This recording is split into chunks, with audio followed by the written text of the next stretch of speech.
Hello everyone, welcome back to GGN. This is part 2 of the news bulletin for today.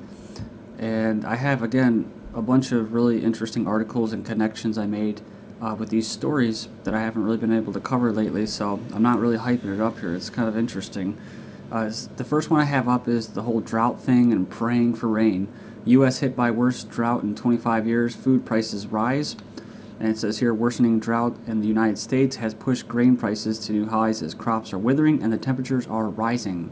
And if I remember correctly, the number that I saw was 40% of the crops were lost. And this is something that's a good indicator of what's going on around the country as far as the drought goes. The water shortages, all of Indiana placed under water shortage warning. Worsening drought conditions have placed the entire state of Indiana under a water shortage warning.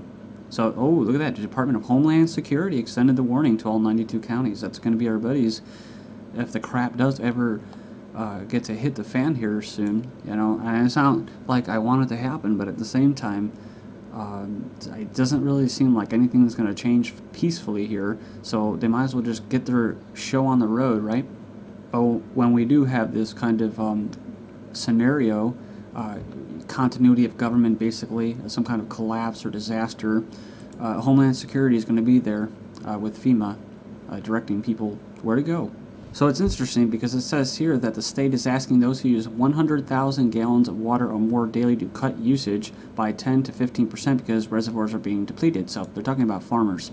And this is the effect that this is having on the food supply. So it's not just that they're not getting enough rain, but then when they try to artificially rain, i.e. Sprinkler system, there's no water there. So next up, police are cracking down on cigarettes being thrown out of car windows. So just another reason for police to mess with you. They're saying now eventually that you can't smoke in your cars, you get pulled over for that. And trust me, I don't like this either because I ride my bike as well as driving a car, you know, and I don't like seeing those cigarette butts thrown out the window because one of the days it's going to hit me. So do not toss your cigarette out the window. Troopers say they will pull you over. There's already a statute on the books that makes it illegal to throw out a cigarette from a moving vehicle. You could also get cited for littering.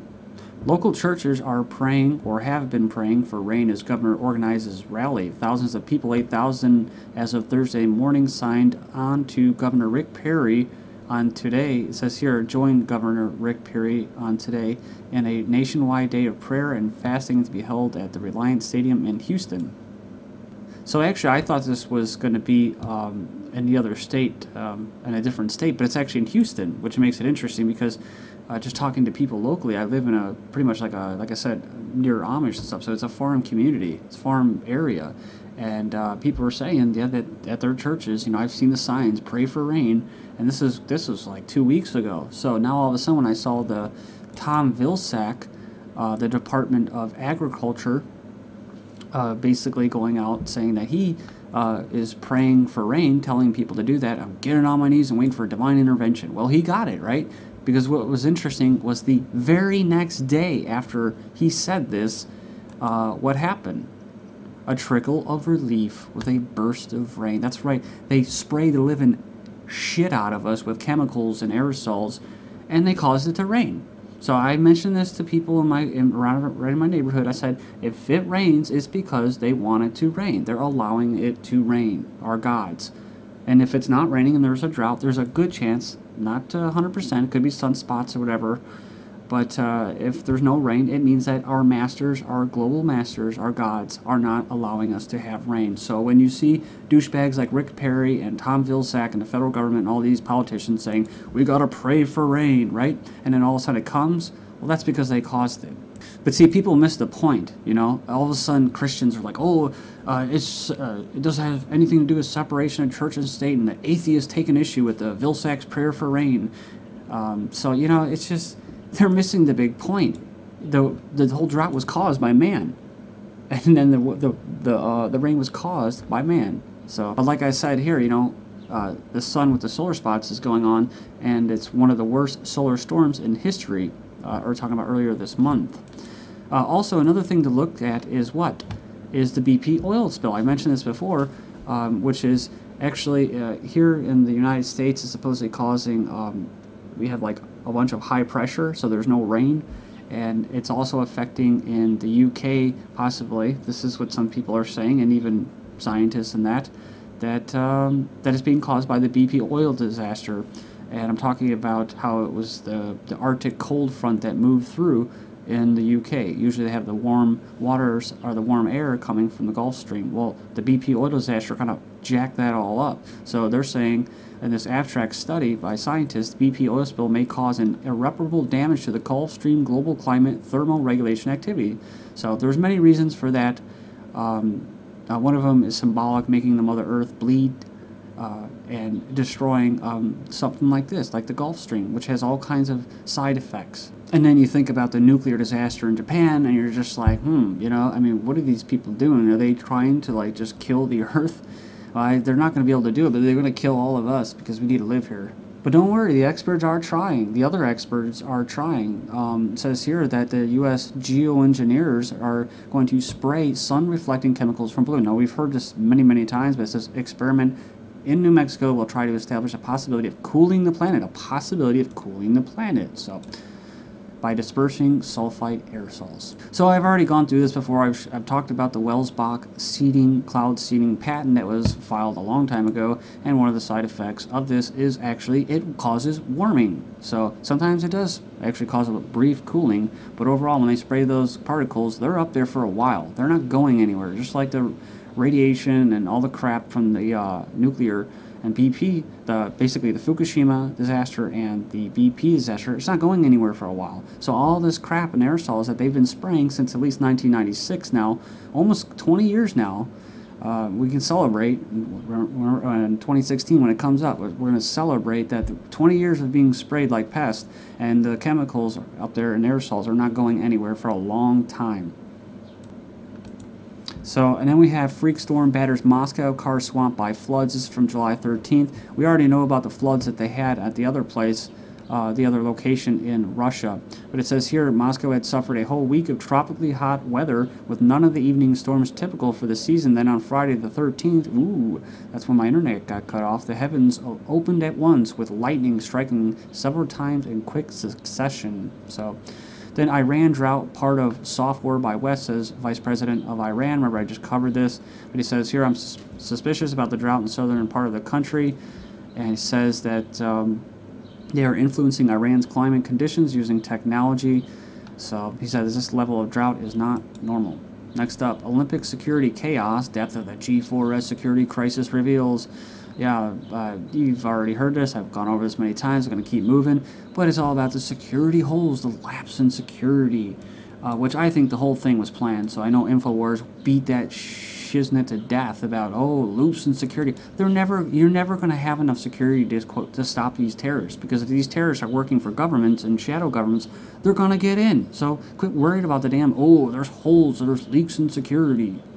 Because I think the whole thing was to put that out there, disseminate it through all the conspiracy websites and stuff like that, and then they can say, what? Oh, yeah, you know what? We better just call up all the troops and everything that we have, military-wise, and get really prepared for this thing, like they were probably going to do originally. The other thing about the Olympics, too, is that I've kind of pondered, is that this could actually be used to discredit people who are saying that this is going to happen. I'm not saying that something is going to happen at the Olympics. I just put this information out there to consider so that if it does happen, you know where it came from. Not some right-wing extremist from Norway, not some Muslim extremist from the Arab. It's going to be a Zionist extremist, and that's what it's going to be. And they're not going to say that, and it's going to trigger a world war. But if it doesn't happen, it doesn't mean that it couldn't possibly have happened or it wasn't planned. So, no fly zone imposed ahead of Olympics, airspace restrictions in place over London with warning that planes that stray into zone could ultimately be shot down. It sounds just like Chicago's summit. So, they're just setting the template for the future. U.S. security agents at Heathrow for Olympics. Foreign officials are drafted to bolster security at the UK airports in the run-up to the Olympics. So these are the TSA agents known for groping and prodding and just all sorts of crazy stuff. TSA let 25 illegal aliens attend flight school owned by illegal aliens. So, false sense of security, just like George Carlin said, right? Take a fucking chance. Quit worried about everything, man. It says here, UK military drafts vets to guard Olympics. So, yeah, it says British military has been forced to hold an emergency draft to add another 3,500 troops to its Olympic security contingents. So, and it says here, most of them returning from Afghanistan. So, yep, there you go. And remember, the biggest thing that you can get from the whole InfoWars coverage of the G4S lapse and loops, whatever, in security was what? Was that they were warned about a big possible crisis. Big national emergency that they're getting ready for. 1,200 more troops for London Olympics. So they put 1,200 more military troops on 48-hour notice to work as guards during the 2012 London Zion Olympics. I've covered this as well, we know, and the reason I'm saying that is because of the letters that make up the word Zion or Sion. Zion Olympics in London coincide with a Jewish holiday, Tisha B'Av, commemoration of the destruction of the temples in Jerusalem. So this is pretty interesting. And let's not forget, the Iranians and the whole Muslim world are preparing for the holy month of Ramadan. That's when they actually reported that there was huge security around this creation of this logo, and that people were forbidden to speak about it.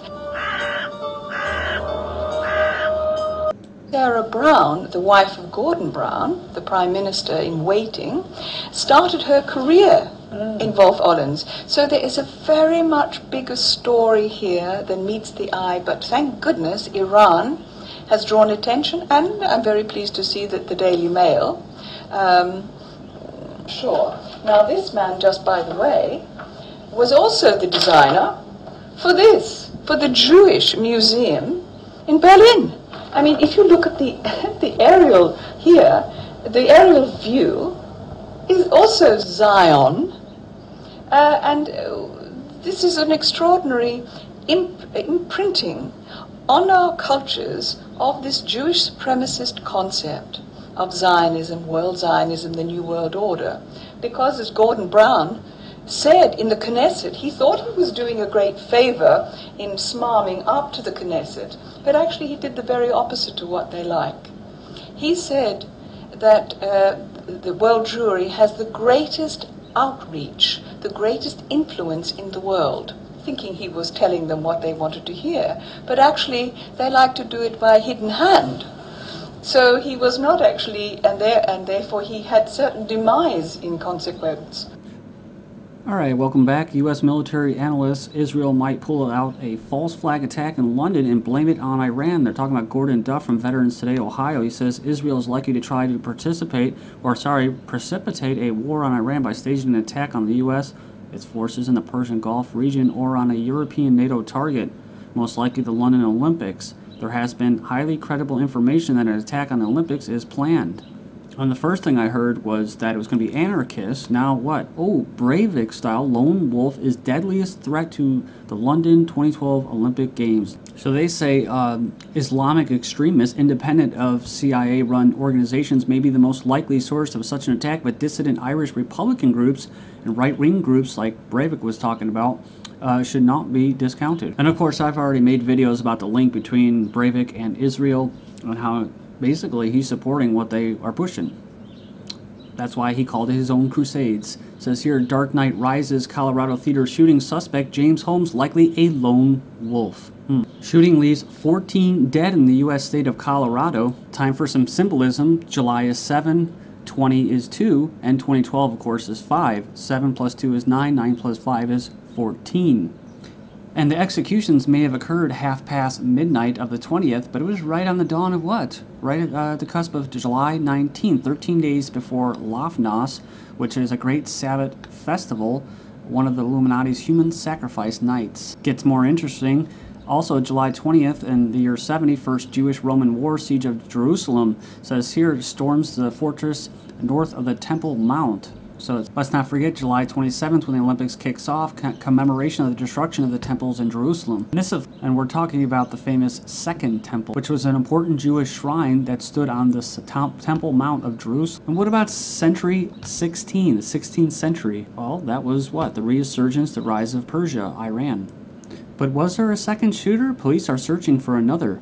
And the people in the movie theater didn't even know it was real. They just sat there, playing dead for almost a minute, yet the officers were on scene within a minute. So, the lone wolf also had an arsenal of weapons. It's not just about gun control or blood sacrifices, it's about the Dark Knight programming. Thank you.